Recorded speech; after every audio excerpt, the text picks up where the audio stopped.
1 더하기 1은 2다. 이거는 산수에 나오는 이야기죠. 그런 산수를 하는 사람은 물론 정직한 사람일 수 있습니다.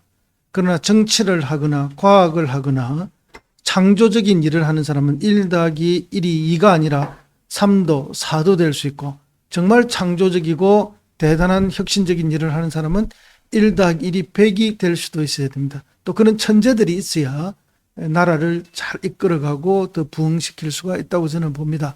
그런 의미에서 보면은 1 더하기 1은 100이라는 세력이라고 부정적으로 말하고 거짓 뉴스를 말하고 선전선동을 말한다고 1 더하기 1은 100이다 라고 표현한 윤석열 대통령의 상상력은 상당히 문제가 많은 상상력이다, 이렇게 먼저 보고요.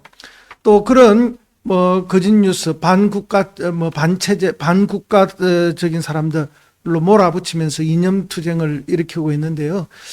정말 참 이 윤석열 대통령의 역사에 대한 인식, 철학, 그리고 지금 윤석열 대통령이 주장하고 있는 이념, 이걸 보면은 역사인식은 너무 천박하기 이를 데가 없다.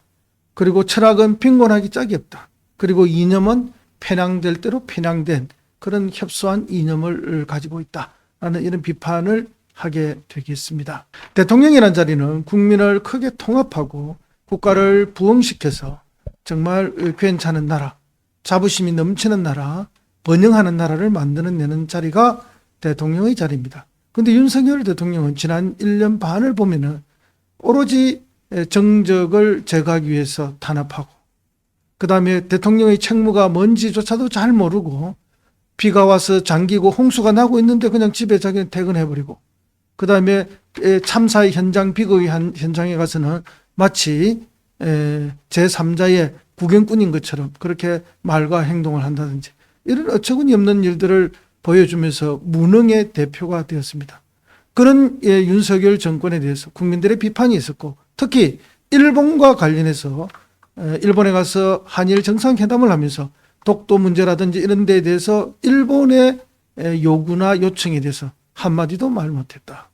더군다나 강제징용과 관련돼서 제3자 배상이라는 이상한 제도를 만들어내면서 국민 정서에 동떨어지고, 과거사 문제에 대해서 이런 방문도 하지 못하는 윤석열 대통령은 오히려 국민들을 실망시켰죠. 그런데 이제 와서는 또 갑자기 보편적 가치를 추구하는 동반자 파트너다, 이렇게 이야기하니 우리 국민들이 어안이 벙벙하고 어리둥절할 뿐이죠. 물론 한일은 가까운 이웃이고 좋은 관계를 가져가야 되시고, 그리고 미래를 지향해 가는 거 맞습니다. 그러기 위해서는 과거와 현재가 잘 돼야 되는 것이죠. 일본은 과거 일제 침략도 인정하지 않고 독도 영유권을 아직도 자기들 거라고 주장하고 있으며, 위안부 문제라든지 일제 강점기의 그 폐악과 반인륜적 행위에 대해서 반성하지 않고 있습니다. 그리고 지금도 우리에게 소재 부품 관련해서 수입 규제를 시켜서 우리를 공격하기도 했고, 최근까지 이런저런 걸 볼 때 미래로 가기 위해서는 아직도 부족한 게 많은 게 사실입니다.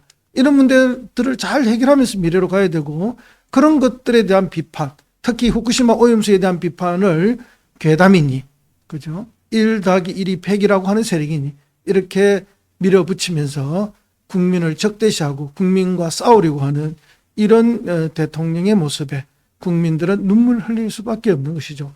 대통령이 그런 발언을 하자마자 어민들이 상복을 입고 나올 수밖에 없는 이런 안타까운 처지가 생기게 된 것입니다. 그러므로 대통령의 이런 발언은 부적절하고 대통령으로서의 자기의 직분을 망각한 행위다, 이렇게 국민들은 보고 있는 것이죠.